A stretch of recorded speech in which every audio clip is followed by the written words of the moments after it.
Huyo msichana anaitwa Dinobi, ila shuleni wanamuita Brita. Yupo na hawa marafiki zake wawili, mmoja anaitwa Dizzy ambaye baba yake ni mmiliki wa shule wanayosoma, na huyu anaitwa Cora. Huyu Brita au Dinobi ni mwongo kichizi, yani sio mkweli hata kidogo. Ana fake life kwamba yeye ni wakishua na hapo kwenye hilo geti la kifahari ndio kwao nyumbani, lakini sio kweli. Yeye anatoka familia za kawaida tu, anaishi na mama yake ambaye hapo zamani alikuwa mwalimu, ila kwa sababu fulani akawa kaachishwa kazi, kaenda ndani sijui kakuta ugali. Mama, lakini kila siku unapika chakula aina moja, ndicho pekee kilichokuwepo.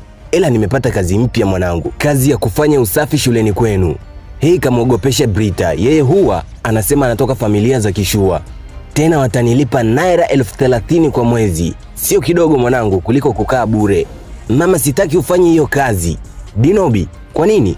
Kwa sababu ni shule inayosoma. Unataka kuniaibisha au unataka kila mtu ajue sisi ni masikini? Mama akasema sisi ni masikini, haijalishi watu watajua au hawatajua, haiwezi kubadilisha uhalisia. Wewe Dinobi hakupenda hiyo kabisa, yani ataumbuka vibaya. Nimesema hiyo kazi nitafanya na hiyo ndo mwisho.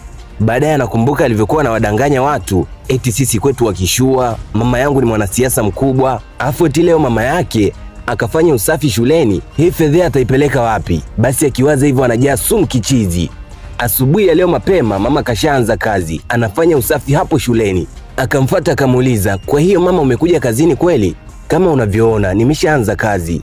Alafu kuna kitu nilitaka kukuambia. Chiazoka yule mtoto wa dada yangu atakuja nyumbani wiki inayofuata. Mama, unakumbuka baba baada ya kufariki hakuna aliyetusaidia, alafu leo yani unakubali mtoto wa dada yako aje kukaa kwetu? Mbona yeye hakukusaidia mwanzo? Mama, siwezi kubali kushia chumba kimoja na huyo msichana, siwezi. Nasema kuna vyumba viwili tu pale nyumbani na utalala naye chumba kimoja. Kingine ulisema unajisikia aibu mimi mama yako kufanya usafi katika shule yako, unaweza kuigiza kama hatujuani vile.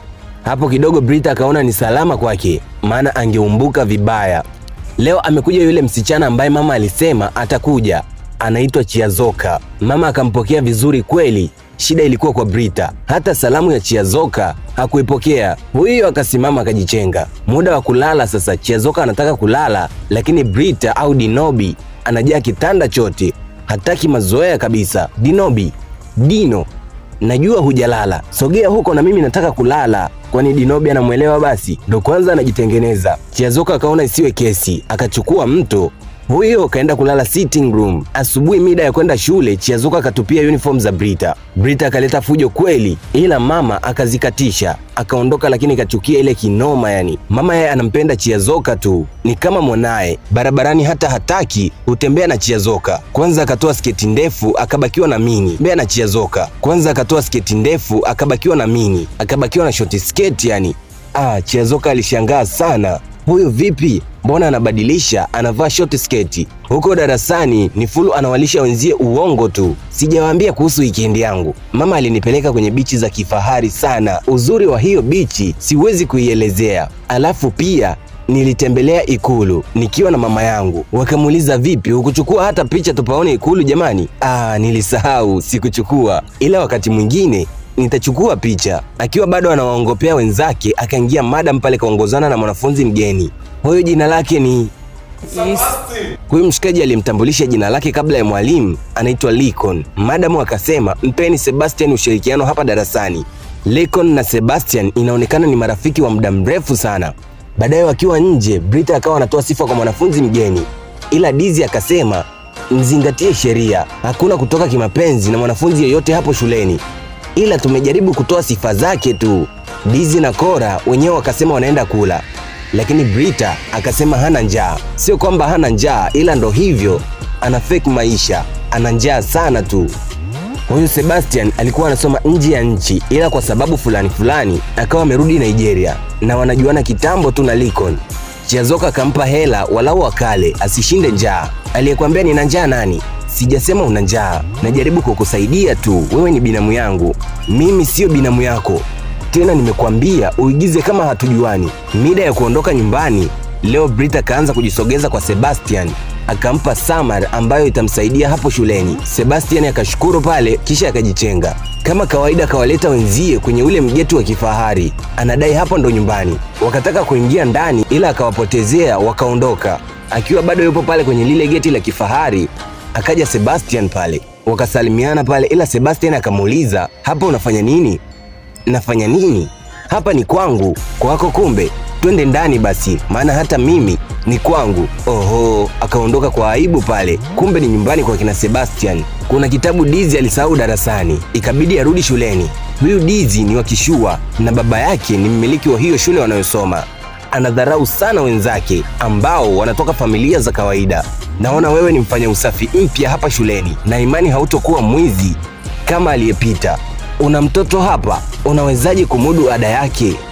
Kumbe nilisahau baba yangu huwa anatoa scholarship kwa wanafunzi wasiojiweza. Chiazoka akaona sasa hizi dharau. Nyamaza nisikuvuruge. Unamwambia nani hivyo? Naongea na wewe.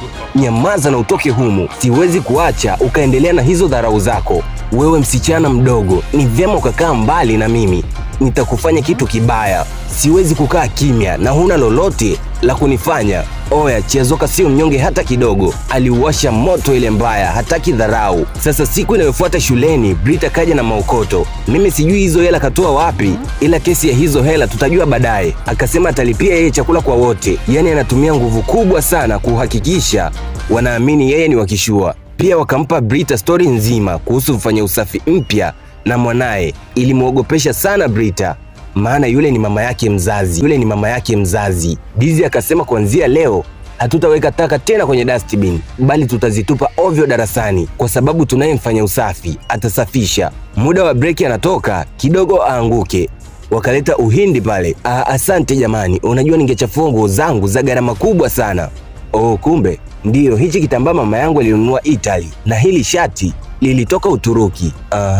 Kumbe unajua mama yangu ni mwanasiasa mkubwa sana, anahisi kila kitu hapa Nigeria ni feki, ndio maana huwa ananinunulia nguo kutoka mataifa ya nje. Natoka familia ya kitajiri sana, ila sitaki tu kujionyesha. Yaani bado anaendelea kudanganya mzee. Mida ya kuondoka, Dizzy akawa anamwambia Brita wamwage hizo taka darasani. Lakini kwa nini? Kwa sababu tunayemfanya usafi mpya hapa shuleni. Alikuwa anakuwa mgumu kwa sababu yule ni mama yake na mama yake ndiye mfanya usafi. Nimekuambia mwaga hizo taka darasani. Sasa kwa nini Brita yupo tayari kuwasikiliza hawa marafiki zake kwa kila kitu? Na kwa nini anadanganya yeye ni wakishua na wakati sio ukweli, yeye sio wakishua? Ipo tu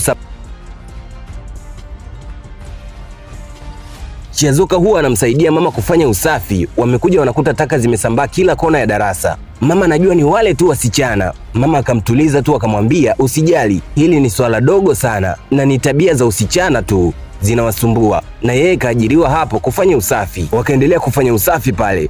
Huko nyumbani mama akawa anatafuta hela zake, zilikuwa kwenye mkoba wake. Akawauliza wote, wakasema hawajui wala hawajaona hela zozote zile. Kama wote hamjui, nini kimetokea kwenye hela zangu? Mbona hazionekani? Dinobi, niambie hela ziko wapi? Mama, nimesema sijui. Mbona unashindwa kuniamini mimi alafu unamwamini huyo mtoto ambaye sio wa kwako? Huyo akatoka. Kumbe zile hela Brita alizokuwa nazo shuleni aliiba kwa mama yake, na hapa anabisha kabisa hajachukua. Kwa Chiazoka ndo mbaya kabisa, maana yeye ndo mgeni alafu hela imepotea. Ni kweli hajachukua chochote kile. Unajua vitu kama hujazoea lazima vikupe tabu.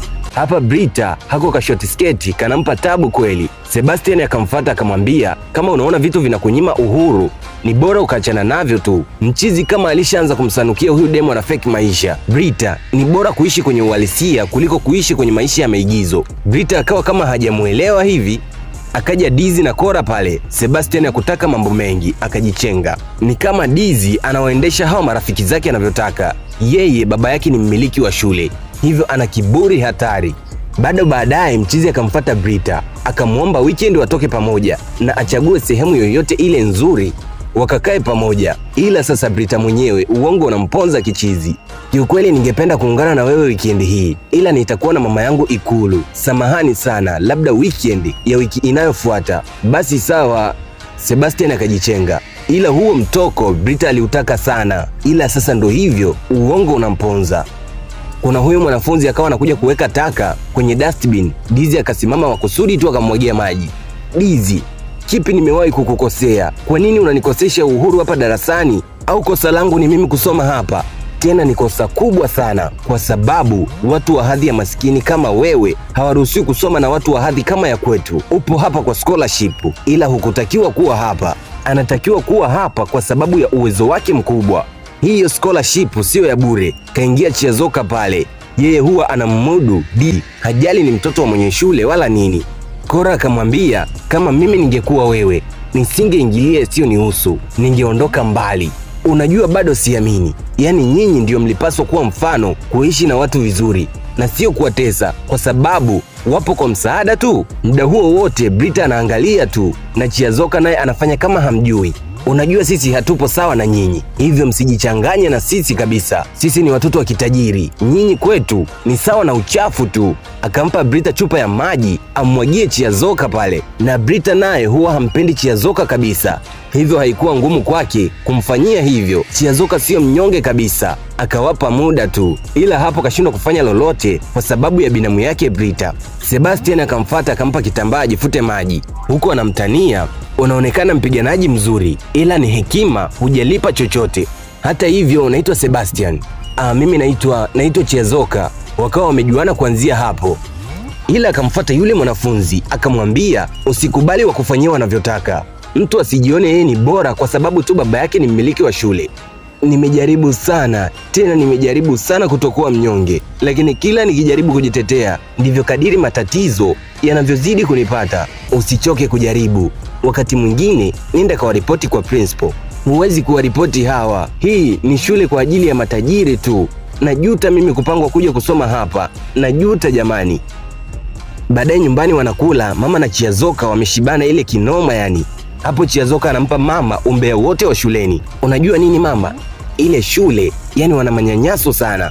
Wananyanyasa watoto wanaotoka kwenye familia za kimaskini na wananyanyasa watoto ambao wapo pale kwa scholarship. Eti nini?